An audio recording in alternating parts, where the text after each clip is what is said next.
Mr. Gupta, would you like to, I don't think there was any, you mentioned that there was any slides. No, there are no slides as such, so I'll talk about it. Sorry, there we go, sorry. And you're obviously a leadership expert on the similar sort of topics, as also based in India. And you'll be talking to us about the tenets of success. So I really look forward to hearing you share your views and insights. Great, thank you. And thanks to OC and TAFFD team for having me for this session. And we just heard about, psychology of leadership, etc. So I will more talk from my experience of, roughly 25 years with the American, UK, German, and Indian multinationals. Now, when I look at the world broadly, I see, SMAC, the acronym for Social, Mobility, Clouds, and Analytics, is taking center stage alongside machine learning, artificial intelligence, gamification. This is changing the game of the world. The workforce dynamics are shifting, and we are moving from time and motion contracts to machine and material. We are moving from, span of control to man to machine ratio. And we are also wondering at some point in time, instead of somebody asking us to hire, robots instead of human beings. So I'm not sure whether in my professional lifetime, that is going to happen. But I see, chatbots working closely with humans nowadays. So having said that, there are 4 or 5 things I will touch upon, which has kept me in good stead, across the spectrum of the organization, across the culture that I have worked. And one of them is, if somebody wants to become a leader, 3 things are very important. And number 1 is business acumen. Business acumen, when I say, it is our ability to anticipate global trends. Know the language of business. That is nothing but finance, P&L understanding, pricing savviness. Then, second most important factor is change management skills, our ability to take all the stakeholders along. And the third is our domain expertise. So for me, HR happens to be my domain. After 15 to 20 years of experience, if I am good at performance management, succession planning, capability building, etc., what's so great about it? But if I'm as good as the CFO, when it comes to finance, or if I'm as good as when it comes to Six Sigma or process excellence as our Six Sigma leader is, then people stand up and take note. So business acumen, second is change management ability, third is your domain expertise. In that order is what I learned in my early days in GE. And in the center of it, your design principles or values come into play. So that's one aspect that I look at it: business acumen, change management ability, domain expertise, and in the middle, your value system. Second, I have seen, particularly in corporate, people are bothered about their growth in terms of promotion, etc. But the model that has helped me grow and shape up is, you build competencies. So if you look at organization structure worldwide, structures are like this. So you have, large number of people who are at a base, at a staff level. You have, 4 to 7% people at middle management, and 2 to 3% at top management. And a minuscule percentage is a strategic management. Those are your chairmen and, and the senior level population. Now, instead of looking at those levels, because we in the HR fraternity helps create levels within levels. So for staff, you will have 2-3 levels. For middle, you will have 2-3 levels. And similarly for seniors, you have various levels. So my recommendation and understanding is that we should focus on building competencies. So for staff, we have set of 20 competencies. For middle management, for managers, senior managers, etc., we have set of another 15 competencies. And if we have to look at leadership competencies, then those competencies are something that we should look at building at. For example, when I have to hire person at a vice president level, I'm least bothered about their Microsoft skills or conflict resolution skills, because they have to be good at it after 15 or 20 years of experience. So what I'm bothered about is their business acumen, their ability to anticipate, global trends, understand, their ability to coach, their ability to mass motivate, their ability to manage change, their ability to manage ambiguity, their positivity in chaos, nose for talent, etc. are some of the skills that I look at. Domain expertise is given because after 20 years you have it. So when I look at it from a leadership perspective, we should focus on building those competencies across level, whether it's staff, middle, or top level. That is the second thing, after that model I talked about. Third is, during my stint in UK, I learned when I was trying to integrate one of the organization where I happen to be the only Asian guy. We need to take cognizance of our own unconscious bias. So we all carry across the world. Now it's a difficult stuff when I was there and I had certain way of working, because every country has its own nuances, and it took me roughly 9 months to every day tell me take care of your unconscious bias before it becomes a habit that you don't, within your subconscious you do not presume anything, etc. So unconscious bias is the third thing that I wanted to talk about. Fourth, which is very important, I've seen particularly at a leadership level, people, there are 4 dimensions of life. One is personal, professional, social, and spiritual. Now, I've seen people doing very well in one of the dimension, but failing miserably in others. So it is important for us to balance it out at some point in time. Take cognizance of if professional is doing fantastically well, is my personal life getting sucked, or my spiritual life is I'm not able to do anything, or my social life and all that. So these are the 4 or 5 things that comes to my mind looking at the current context, which was creating ripples any which way because of this technological changes in the VUCA world. And now there is the addition of COVID, which is unprecedented.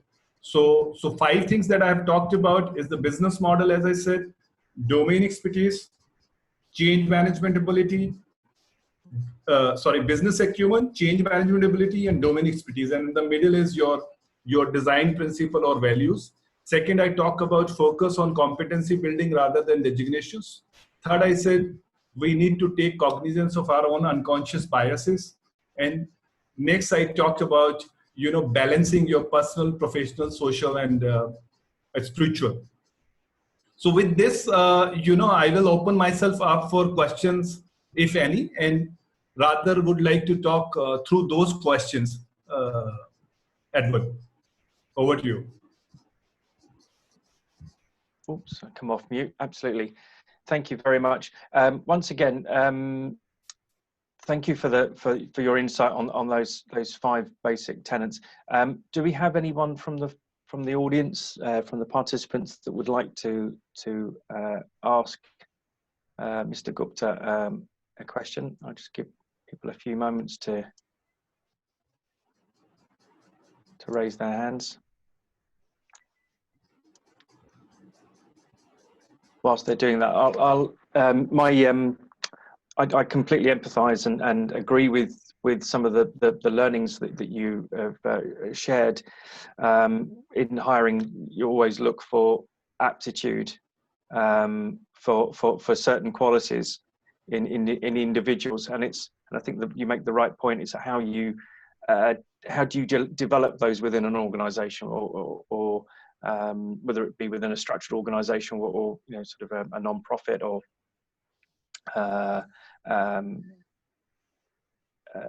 through mentoring or something of that nature. So in terms of sort of best practices, I guess, would you be able to share some sort of best practices for how you would envisage bringing on new leaders, because that's part of, obviously, within Africa itself. Obviously, we've heard that, you know, they've got the world's largest population of young adults and youths, 19%, I think it was, by comparison to the rest of the globe. And obviously, though, part of what was being talked about earlier was how do we bring on that new talent? How do we help the youth and the young adults to not just make changes within the region, but how do we get them to take on new leadership roles? Thanks, Edward. In my view, at the outset, you know, we need to apply some of the 21st century stuff, and we cannot do it with 20th century mindsets. So you cannot leverage technology of 21st century with 20th century mindset. So that needs to change. Having said that, you have to look at it from a different levels. So if you are hiring at the junior level, middle and senior, so your approach would be different and customized for that. Since you have asked the questions about youth, I think there is a huge shift, and the digital natives are coming into play, you know, in our workforce, and those digital natives demands a different kind of attention. It's unconventional. It's not the conventional way that we used to work earlier. You know, they want to be treated very differently.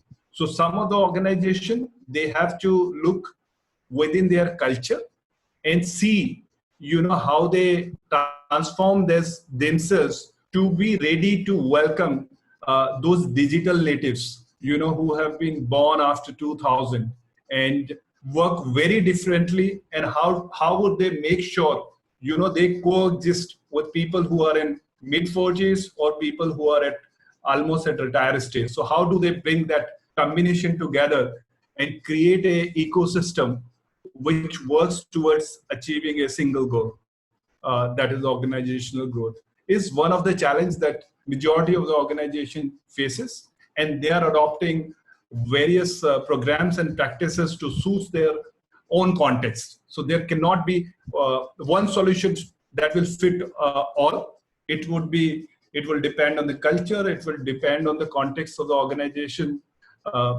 ecosystem that it operates in. So those are my initial thought with regard to hiring of you know, young population. Yeah, so I mean, you make the good point there about hiring, the hiring process, but obviously it's about nurturing also from an entrepreneurial perspective to encourage those and give those younger leaders the opportunities to take initiative and form new companies and break the barriers that perhaps they would be restricted under current old thinking organizations. So they wouldn't necessarily be attracted. That was part of what I was sharing earlier, was about, you know, organizations need to have, you know, the right core values, purpose and ethics to attract the right people to them in the first place. You know, it's a marriage of ideals, and those that don't find them will be repulsed from joining an organization in the first place. So that, you know, you will find that there is opportunities for those to create their own businesses, their own organizations on their own terms. Fantastic. Right, they have to unleash the entrepreneurial skills within the organization, and some of the stuff that you're talking about for progressive organization, it is becoming hygiene. So if you don't do it, you will not exist for a long period of time. So it is getting commoditized in my view nowadays. Fantastic. Are there any other questions? Just looking to see if there's any other hands being raised. No, there isn't. Okay, well, fantastic. It was fantastic for you to join us finally, and that we could accommodate, and you could accommodate us really at this hour. And I wish you a pleasant evening. Thank you very much. Thank you. Appreciate it. Thank you. Thank you.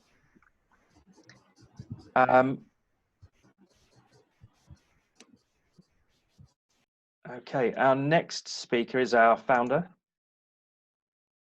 My mouse will work. Ossie, do you have a slide deck, or are you just going to address us on the subject of redefining fear in the coronavirus outbreak? Are you